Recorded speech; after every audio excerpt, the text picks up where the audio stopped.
आज इंग्लिश मज़ेदार क्लास में आप सभी का स्वागत है। आज हम लोग सीखेंगे how to make sentences using this and that with the help of auxiliary verbs singular including examples. तो आज हम लोग सीखेंगे दिस एंड दैट यानी ये और वो के साथ में वाक्य कैसे बनाएं, जो कि बोलचाल की भाषा में बहुत ज़्यादा उपयोग में आता है।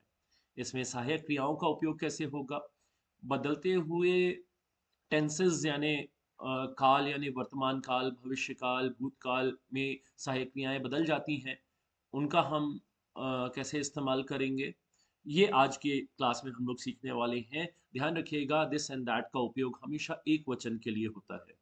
आइए, so welcome to today's class dear friends, students and children. प्रिय दोस्तों, विद्यार्थियों और बच्चों, आज की क्लास में आप सभी का स्वागत है। प्रियतम अवतार मेहर बाबा की जय। हमारे मेंटोर्स, हमारी प्रेरणा, हमारे आदर्श, आपको नमन। तो जैसा कि बात हो रही थी, आज हम लोग सीखेंगे कि हम लोग ऑक्सिलरी वर्ब्स यानी सहायक क्रियाओं का इस्तेमाल करेंगे किस तरह से अलग अलग जो काल होते हैं तीनों कालों में, ताकि दिस एंड दैट ये और वो के सही सही वाक्य हम लोग बना पाए, अपनी इंग्लिश को हम लोग इम्प्रूव कर पाए। आज हम लोग सेंटेंसेस यानी वाक्य सीखेंगे, आज के नए शब्द सीखेंगे, क्वेश्चन आंसर सेशंस में हम लोग रहेंगे, और पर्सनालिटी डेवलपमेंट टिप और कोट्स भी हम लोग आज सीखेंगे। तो जैसा कि बात हो रही थी कि ऑक्सिलरी वर्ब्स का इस्तेमाल करते हुए हम लोग आज के सेंटेंसेस सीखने वाले हैं। आइए चलते हैं। ये एक चार्ट है, इस चार्ट के में आप लोग देखेंगे यहाँ पे थर्ड पर्सन है, क्योंकि दिस एंड दैट हमेशा ये और वो तीसरे पुरुष के बारे में ही बात होती है, तृतीय पुरुष के बारे में थर्ड पर्सन होता है। पहले समझें, इससे पहले हमें समझना पड़ेगा फर्स्ट पर्सन वो जो बोल रहा है, सेकंड पर्सन वो जो जिससे सामने वाले से बात हो रही है, और थर्ड पर्सन वो यानी जिसके बारे में बात हो रही है। थर्ड पर्सन यानी कोई वस्तु हो सकती है, कोई स्थान हो सकता है, कोई व्यक्ति हो सकता है, जिसके बारे में बात हो रही है वो थर्ड पर्सन। तो दिस एंड दैट का यूज हमेशा थर्ड पर्सन के रूप में ही हम लोग करते हैं, और सिंगुलर यानी एक वचन के लिए हम लोग करते हैं। बहुवचन के लिए वो अलग होता है, वो आगे की क्लास में हम लोग समझेंगे। और इनके साथ में आप देखेंगे कि यहाँ पे अलग अलग पास्ट टेंस यानी भूतकाल, प्रेजेंट यानी वर्तमान काल, और फ्यूचर टेंस यानी भविष्य काल, इनके लिए यहाँ वॉज और इज और शैल बी या विल बी, ये अलग अलग प्रकार के यहाँ पे आप देखेंगे कि लगातार ऑक्सिलरी वर्ब्स चेंज हो रहे हैं, हेल्पिंग वर्ब चेंज हो रहे हैं। ये इंसानों के लिए भी यूज होता है, इंसानों के अलावा वस्तु और स्थान के लिए भी दिस एंड दैट का हम लोग यूज करते हैं, जानवरों के लिए इस्तेमाल करते हैं, और पशु पक्षी के लिए, यहाँ तक कि छोटे छोटे जो इंसेक्ट्स हैं, जो कीड़े मकोड़े हैं, उनके लिए भी हम लोग इनका यूज दिस एंड दैट का इस्तेमाल हम लोग किसी हद तक कर सकते हैं। तो पहला प्रयोग हम लोग यहाँ पे देखेंगे प्रेजेंट टेंस में। प्रेजेंट टेंस यानी वर्तमान काल में हम किस प्रकार से दिस एंड दैट का यूज करेंगे और हम लोग सेंटेंस बना पाएंगे। दिस एंड दैट हमेशा याद रखिएगा, अभी इस क्लास में हम लोग एक वचन की ही बात कर रहे हैं, इसलिए दिस एंड दैट एक वचन में यूज होता है और वो थर्ड पर्सन में यूज होता है। तो पहले हमें ये स्ट्रक्चर समझना पड़ेगा। ये यानी कोई चीज़ पास में है, वो यानी कोई चीज़ दूर में है, उसके साथ में हम लोग इसका इस्तेमाल करेंगे, इसका चयन करेंगे, ये या वो, दिस या दैट, ये दिस, वो दैट। इसके साथ में हम लोग विषय जिसके बारे में बात हो रही है उसको हम लोग लिखेंगे। फिर उसके बाद में हम लोग सहायक क्रिया, क्योंकि ध्यान रखिएगा कि ये प्रेजेंट टेंस है, तो सहायक क्रिया की प्रेजेंट टेंस का सहायक क्रिया यहाँ पे लगेगा, साथ में अन्य शब्द आएंगे, सेंटेंस बिल्कुल सही सही पूरा हो जाएगा, है ना। This and that plus subject plus auxiliary verb plus other words. आइए देखिए एग्जाम्पल से हम समझते हैं कि this play ground is circular, ये खेल का मैदान गोलाकार है। That play ground is circular, वो प्ले ग्राउंड, वो खेल का मैदान गोलाकार है ना। क्योंकि ये वर्तमान की हम बात कर रहे हैं, प्रेजेंट टेंस की, इसलिए है। अब इसकी हम लोग व्याख्या यहाँ समझेंगे कि दिस एंड दैट एक प्रोनाउन है, ये वो जो है ये प्रोनाउन है, सर्वनाम है। प्ले ग्राउंड यानी खेल का मैदान एक विषय है जिसके बारे में हम बात कर रहे हैं। इज ऑक्सिलरी वर्ब है जिसका मायने है सहायक क्रिया, और सर्कुलर यानी गोलाकार, ये अदर वर्ड्स है। इनको अगर हम अगर हम इनको ये जो स्ट्रक्चर दिया हुआ है इसके अनुसार अगर हम लिखते हैं, तो एक सही सेंटेंस हम लोग दिस एंड दैट का यूज करके बना सकते हैं, जो कि प्रेजेंट टेंस में होगा, यानी वर्तमान काल के लिए। इसका दूसरा प्रयोग भी है, देखिएगा यहाँ पे विषय दिस एंड दैट के बाद आ रहा है, लेकिन दूसरे प्रयोग में विषय अंत में आ रहा है, जिसके बारे में हम बात कर रहे हैं। तो ये वो के साथ में सहायक क्रिया, फिर विषय, और यहाँ पे दिस एंड दैट के साथ में ऑक्सिलरी वर्ब्स, फिर आर्टिकल आएगा और फिर सब्जेक्ट आएगा। ठीक है, सब्जेक्ट यहाँ बाद में आएगा, पर इसमें पहले प्रयोग में विषय पहले ही आ जा रहा है। एक एग्जाम्पल के साथ में हम लोग समझते हैं कि दिस या दैट इज अ पेन, ये या वो एक कलम थी, कलम है, सॉरी ये गलत हो गया है, यहाँ पे कलम है। ठीक है, दिस एंड दैट जो है यहाँ प्रोनाउन है, इज यानी ऑक्सिलरी वर्ब है, अ आर्टिकल है, और पेन एक सब्जेक्ट है जिसके बारे में हम लोग बात कर रहे हैं। अब हम लोग बात करने जा रहे हैं पास्ट टेंस की, यानी भूतकाल में हम लोग किस तरह से बात करेंगे। कोई भी अगर बातचीत हमें भूतकाल में करनी है और दिस एंड दैट का हम लोग को यूज करना है, तो हम लोग किस तरह से भूतकाल में इसका इस्तेमाल वाक्यों में करेंगे। देखिए इसके लिए स्ट्रक्चर है ये या वो, साथ में विषय जुड़ेगा, साथ में सहायक क्रिया लिखी जाएगी और अन्य शब्द लिखे जाएंगे, यानी दिस या दैट के साथ में सब्जेक्ट, फिर ऑक्सिलरी वर्ब, फिर अदर वर्ड। आइए एग्जाम्पल से हम लोग इसको समझते हैं। एग्जाम्पल है दिस वॉज सर्कुलर। ठीक है, दिस प्लेग्राउंड वॉज सर्कुलर या दैट प्लेग्राउंड वॉज सर्कुलर। ये या वो खेल का मैदान गोलाकार था। अब उसका आकार बदल गया, पहले वो गोलाकार था। ठीक है, तो इसमें दिस एंड दैट, ये और वो जो है ये प्रोनाउन है, सर्वनाम है। प्लेग्राउंड खेल का मैदान जिसके बारे में बात हो रही है, तो ये सब्जेक्ट है, विषय है। और वॉज यानी था, ये ऑक्सिलरी वर्ब है, जो कि पास्ट टेंस का, यहाँ पास्ट टेंस की बात हो रही है, उसका ऑक्सिलरी वर्ब है, सहायक क्रिया है। और सर्कुलर यानी गोलाकार यानी अदर वर्ड, अन्य शब्द हैं। ठीक है, तो अगर आपको भूतकाल के बारे अगर आपको भूतकाल के बारे में बात करनी है, यानी बीते हुए समय की बात करनी है और दिस एंड दैट का यूज करना है, तो आपको इस स्ट्रक्चर के साथ में आप उसका बातचीत सही सही कर सकते हैं। इसका आप लोग प्रैक्टिस जरूर कीजिएगा। अब इसका द्वितीय प्रयोग आप देखिए, भूतकाल का ही में ही द्वितीय एक दूसरे तरीके से हम कैसे अपनी बात कह सकते हैं।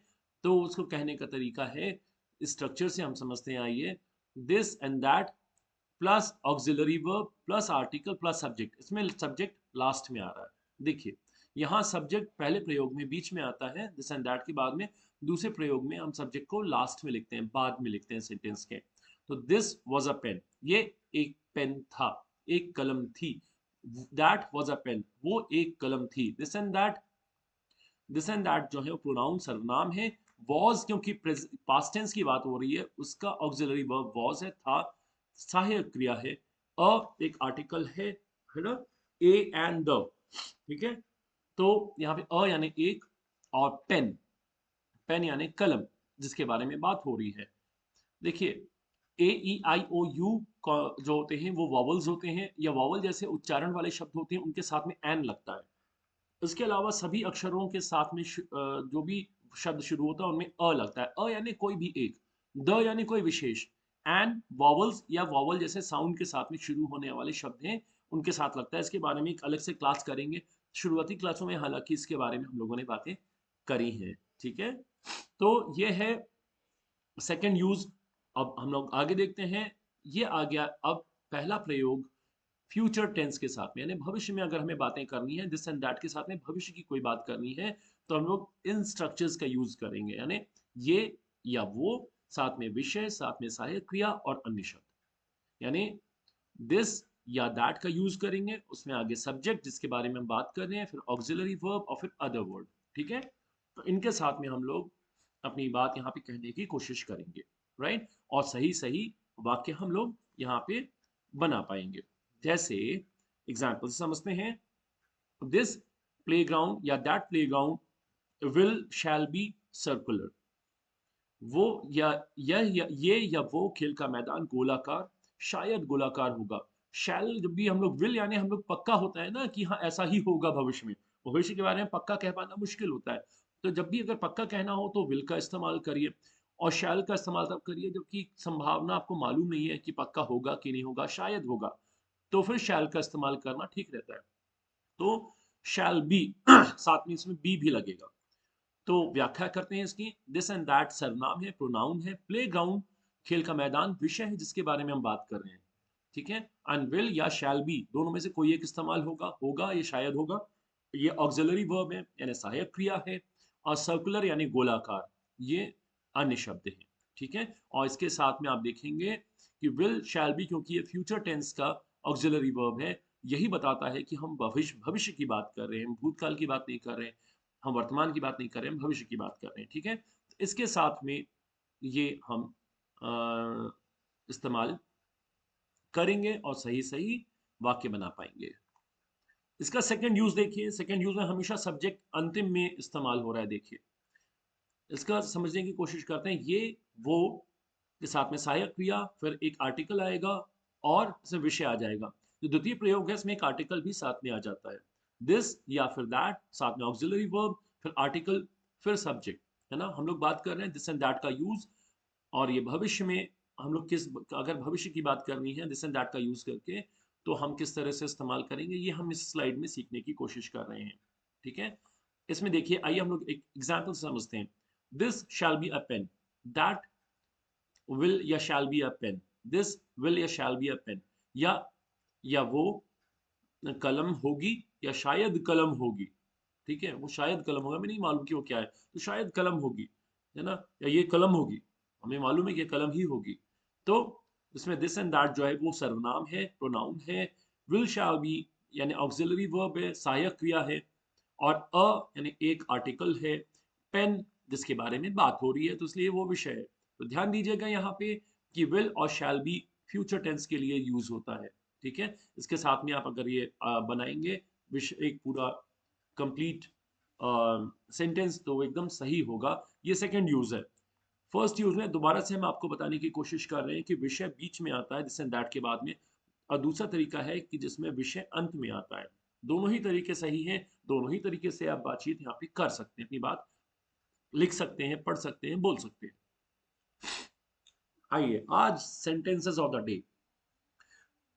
कोई भी हमें मदद करता है, if somebody helps us, तो we should say thank you, thank you। अपनी जबान को दांतों के बीच में लाइए, थैंक यू, ऐसे बोलते हैं, थैंक यू। ओके, यानी धन्यवाद। अब कोई आपको थैंक यू बोल रहा है, तो आप क्या कहेंगे, my pleasure, my pleasure, pleasure नहीं है, प्लेजर। थोड़ा जबान पीछे खींच के, माई प्लेजर, मुस्कुरा के, मुझे खुशी है आपको मदद करने में। ठीक है, या प्लेजर इज माइन, ये मेरी खुशी है, मैं आपको मदद कर पा रहा हूँ, पा रही हूँ, my pleasure is mine. Okay, या सिर्फ अपन ये बोल सकते हैं, वेलकम, आपका स्वागत है। ये थोड़ा कोई फॉर्मल है ना, थोड़ा सा पहली बार किसी से मिल रहे हैं, बहुत ज्यादा हम लोग नहीं खुले हैं, तो केवल वेलकम, आपका स्वागत है। या ऑलवेज वेलकम, थोड़ा गर्म जोशी के साथ में, ऑलवेज वेलकम, आपका हमेशा स्वागत है ना। या योर वेलकम, आपका स्वागत है, ये भी कह सकते हैं। नो मेंशन प्लीज, अरे इसके कोई कहने की जरूरत नहीं थी, ये तो मेरा फर्ज है, कहते हैं ना, ये तो मेरा फर्ज था, तो नो मेंशन प्लीज। या डोंट मेंशन प्लीज, या मेंशन नॉट प्लीज, है ना, नहीं कहें कृपया, ये इसकी कोई जरूरत नहीं है कहने की। या फिर बोलते हैं एनी टाइम प्लीज, जब आप चाहें तभी हम तैयार हैं आपको मदद करने के लिए। तो ये बहुत अच्छे वाक्य हैं जिनका आपको रोज आपको इस्तेमाल कई बार मौका मिलेगा इनका, आपको इसको खुल के इस्तेमाल कीजिए, है ना। पोलाइट होना अच्छा होता है ना, तो विनम्र होना बहुत अच्छा होता है, इसको खुल के इस्तेमाल आप लोग करें। आज के वर्ड्स हैं जैसे वॉलेट। वॉलेट वो होता है जो जो पुरुष होते हैं वो जेब में एक पर्स रखते हैं छोटा सा, वो वॉलेट होता है। और आजकल तो महिलाएं या लड़कियां भी अपने पर्स में, अपने बड़े वाले पर्स में, बड़े वाले बैग में जो है वो वॉलेट रखती हैं अलग से। वैसे पुरुष ज्यादातर वॉलेट रखते हैं, WALLET। दूसरा है पर्स, यानी महिलाओं का जो बटुआ होता है वो थोड़ा बड़ा होता है, तो उसको, या बैग होता है जो वो टांग के भी चलते हैं, उसको पर्स कहते हैं, PURSE, पर्स। और क्लच होता है जब महिलाएं, थोड़ा छोटा बैग होता है लेकिन वो हाथ में लेके चलती हैं, बड़ा सुंदर सा बैग होता है, तो वो हाथ में लेके चलती हैं, थोड़ा सा वो श्रृंगार का भी हिस्सा बन जाता है, उनके कपड़ों के साथ में मैचिंग क्लच, है ना। तो क्लच महिलाओं द्वारा हाथ में पकड़ने वाला बटुआ, है ना, तो वो भी होता है। अक्सर आप लोगों ने शादियों में देखा होगा कि जो महिलाएं हाथ में एक क्लच पकड़ी रहती हैं। मनी, वॉलेट में या पर्स में जो आप रखते हैं पैसा, पैसे को मनी बोलते हैं। ठीक है, की यानी चाबी, या बंच ऑफ कीज, यानी चाबी का गुच्छा होता है कई बार, तो बंच ऑफ कीज, है ना। ताला, लॉक, ताला, लॉक। ठीक है। जो सिटकनी लगाते हैं हम लोग घर में, तो सिटकनी को बोलते हैं बोल्ट, BOLT, बोल्ट, बोल्ट, है ना। और कई बार एक चेन, एक कड़ी सी होती है जो दो दो दरवाजों के बीच में हम लोग फंसा देते हैं, तो उसको हम लोग कहते हैं लैच, लैच, ठीक है। तो ये आज के वर्ड्स हैं, बहुत अच्छे अच्छे वर्ड्स हैं आप लोगों के लिए। आशा है आप लोग इनका यूज करेंगे, please use them as much as possible. तो ये आपके जो एक्टिव वोकैबुलरी है, जो सक्रिय शब्दकोश है, उसका ये हिस्सा बन जाए आपके लिए, ठीक है। भले ही सेंटेंस आप हिंदी भी में भी बोल रहे हैं, लेकिन इन वर्ड्स को बीच में आप पिरोते चले जाइए। आज का क्वेश्चन है, बहुत सुंदर क्वेश्चन है कि why should we appreciate people, हमें लोगों की प्रशंसा क्यों करनी चाहिए। इस बारे में सोचिए, और हमारे व्हाट्सएप ग्रुप में या अपन हम लोगों का जो टेलीग्राम ग्रुप है, इसमें इसका उत्तर जरूर लिखिए, मजा आएगा, इसमें भाग लीजिए कि हमें लोगों की प्रशंसा क्यों करनी चाहिए, ठीक है। और आज का पर्सनालिटी डेवलपमेंट टिप है कि बी पोलाइट जेन्युइनली, पोलाइट होना यानी विनम्र होना, है ना। तो विनम्रता से ही ज्ञान आता है, विनम्रता सबको पसंद आती है, एक विनम्र व्यक्ति हमको बहुत पसंद आता है।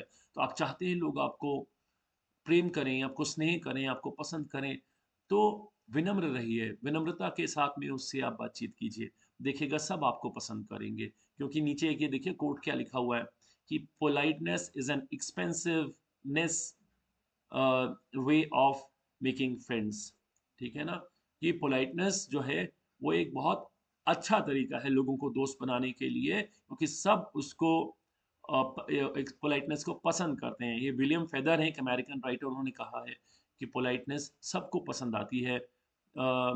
जो विनम्रता है वो सबको पसंद आती है। आपको खूब सारे दोस्त बन जाएंगे अगर आप विनम्रता से लोगों से मिलेंगे, विनम्रशील रहेंगे।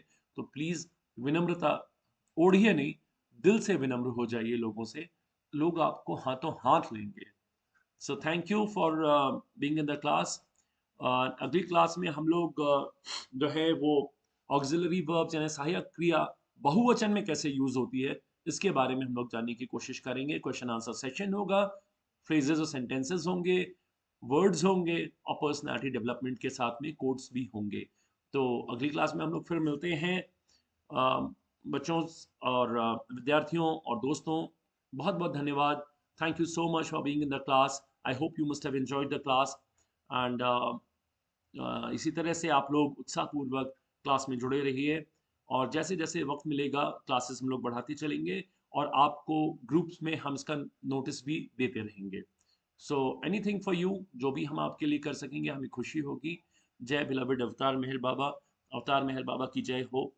तो हम लोग अगली क्लास में मिलते हैं, ठीक है। So sayonara, thank you so much for being there, bye bye, Tata.